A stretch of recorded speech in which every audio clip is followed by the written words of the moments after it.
성장한 모습을 보여주는데 일단 국가 재정의 정상화라고 하는 법까지 만들어가지고 2018년 대선 염두에 둔 그런 행보들 앞으로 보일 걸로 예상을 되고 있습니다. 그 다음 이제 2016년에 중요한 현안 중에 한 가지가 바로 12월 1일에 진행됐던 푸틴의 연례 국정연설입니다. 푸틴이 이 국정연설을 통해 전달하고자 했던 메시지는 국가적 위기를 극복한 러시아인이 다시금 자신의 내적 분노를 극대화해서 단합된 힘을 구축하고 국내적 대외적 현안과 과제 해결을 더욱 매진하자라는 것을 의도로 하는데요. 아까 이야기 드렸던 것처럼 중요한 것은 이 연설 속에 배어있는 어떤 자신감이라든가 차분함 같은 어조의 변화를 우리가 눈여겨볼 필요가 있을 것 같고요. 그다음 이제 이런 어떤 어조의 변화라고 하는 것은 여러 국내적 대외적 위기 상황을 비교적 무난하게 극복했다는 그런 자신감들의 표현이고 또 비상에서 일상으로 복귀를 선언하는 자연스러운 표현 양식이다, 표현 방식이다 이렇게 평가할 수 있을 것 같습니다. 자, 이렇게 해서 2016년을 제가 대략 평가를 좀 해봤고요. 그렇다면 이제 앞으로 2017년 어떻게 될 것인가 하는 문제를 살펴보아야 할 것 같습니다. 결론 부분 이제 보시면 될 것 같고요. 2017년은 2016년과 마찬가지로 이런 측면에서 굉장히 과도기적으로 중요한 시기다라고 봅니다. 그것은 2018년 3월에 러시아의 대통령 선거가 예정되어 있기 때문입니다. 즉 2018년 3월에 치러질 대통령 선거에 의해서 창출될 푸틴 사기 체제를 준비하는 시기로서 의미가 가장 크지 않겠느냐 이런 생각입니다. 일단 러시아 내에서 차기 대선을 언제 치러야 할 것이냐, 과연 2018년 3월까지 안 가고 그 전에 치러지는 것 아니냐라고 하는 다양한 논의들이 있었습니다만 현재까지 미뤄진 것으로 봤을 때 더 이상 이제 앞당기는 것이 시기적으로 어려울 것 같고 제도적인 시기에 치러질 것 같고요. 또 현재까지 후계자 논의가 전혀 없어요. 푸틴에 대한 후계자 논의가 없는 것으로 봤을 때 푸틴이 다시 출마한다고 하는 것은 현재 입장에서 보면 기정사실화 되어 있다고 볼 수 있을 것 같고, 그 다음 현재 푸틴의 지지율이 약 한 85.8% 정도 되는데 이것도 좀 만만하게 좀 상승되고 있습니다. 따라서 러시아 권력층, 즉 집권 세력에서 보기에는 현재의 분위기를 어떻게 2018년 3월까지 끌고 가서 압도적인 승리를 할 거냐라고 하는데 사실 모든 관심이 좀 쏠릴 집중할 그런 시기라고 보여집니다. 그런데 중요한 것은 아까 이야기 들었던 것처럼 메드베제프 시기도 마찬가지고 푸틴 선수도 마찬가지고 자신의 어떤 구체적인 방향을 설정해놓고 갔다기보다는 상황에 대처했던 어떤 그런 측면들이 굉장히 강했습니다.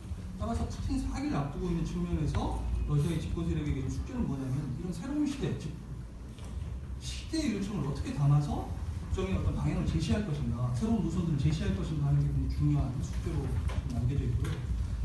따라서 2017년은 푸틴 사기 정부의 새로운 인적, 제도적, 정책적 대안을 모색해보는 시기, 준비해보는 시기, 그런 식으로 의미가 있다고 봅니다.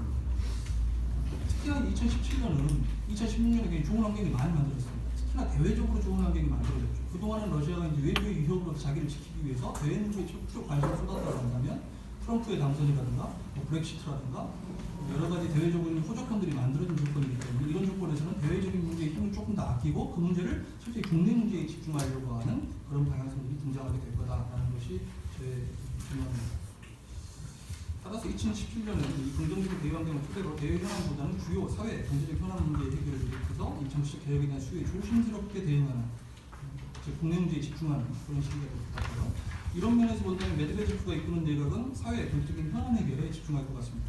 메드베제프가 과연 언제까지 끈기로 있을 것인가 하는 것도 푸틴 한게 내내 이슈거리였습니다만 결국 현재까지 끌고 온다고 보면 결국 메드베제프는 안 바뀐다. 푸틴 상기하고 운명을 같이 하게 될 거다라는 판단이 들고, 메드베제프에게 남겨진 숙제는 결국 그러면 이렇게 우호적인 대외 환경 속에서 얼마나 경기를 부양시키고 활성화시키고 사회 복지 정책을 잘 펴므로써 이분들의 지지를 떠나지 않도록 만들어줄 것이냐라고 하는 것이 현 내각에게 남겨진 숙제가 아닌가 하는 생각이 듭니다.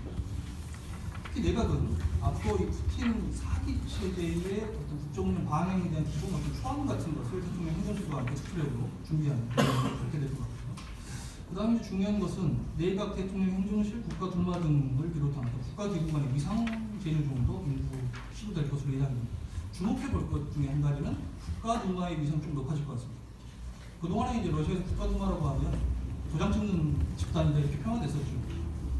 사실 행정부에 종속된 집단이다 이렇게 평가를 됐지만 이번에 이제 베체슬라프 볼로진이 국가의장이 된 것은 굉장히 중요한 의미가 있습니다. 이 사람은 굉장히 정치적인 사람이고 야심이 큰 사람이고 사실 그 푸틴의 제가에 의해서 국가두마 의장이 됐거든요. 이런 면을 고려해 본다면 국가두마가 기존의 역할보다 훨씬 더 부드러진 어떤 논의와 토론을 주도하는 그런 역할들, 사회의 어떤 현안들을 가지고 직접 이 하원 내에서 논의를 끌어가는 그런 역할들을 지켜보게 되지 않을까.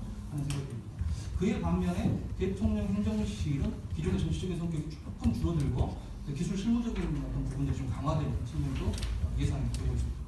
그 다음에 이제 주목해 볼 게 아까 저희 김현택 소장께서도 말씀하셨지만 내년이 혁명 100주년이 되는 해입니다. 이 혁명 100주년을 앞두고 푸틴 대통령이 이 혁명 100주년이 중요한데 이게 우리가 분열의 어떤 위험을 끌고 가는 수단이 되어서는 안 되고 철저히 우리 국가의 또 인민들의 단합을 이루는 그런 어떤 매개체가 되어야 한다고 강조했던 만큼 이런 부분들이 강조되는 방향으로 2017년에 100주년 행사가 치러질 것 같습니다. 특히나 이 행사는 러시아 역사협회가 지금 현재 주도를 하고 있고 또 조직위원회 말씀하셨던 것처럼 이 위원장으로 토프로프 무기모 이 총장이 지금 현재 자리를 잡고 있고요. 여러 가지 국가기구, 대통령 행정실을 비롯한 다양한 국가기구들이 달라붙어 있기 때문에 꽤 큰 규모의 의미 있는 행사들이 만들어질 것으로 예상됩니다. 잠깐만 이야기 드리자면 결국 이제 행사의 내용은 색깔 있는 것 같은 외부의 위협에 대해서 큰 거부 반응을 나타내는 현 집권 세력이 경축의 분위기보다는 통합, 연대 그리고 내전을 통한 극단적인 분열의 교훈을 되새기는 공간으로 활용될 가능성이 굉장히 높고 있습니다.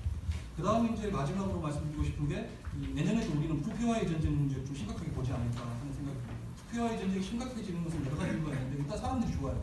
국민들이 좋아하고 왜냐하면 워낙 부패한 모습들이 이제 염증을 내고 있기 때문에 또 한 가지는 푸틴 스스로가 이 문제에 대한 심각성을 갖고 있는 것 같습니다. 기존의 러시아에서 부패 문제는 일종의 필요 악처럼 생각했거든요.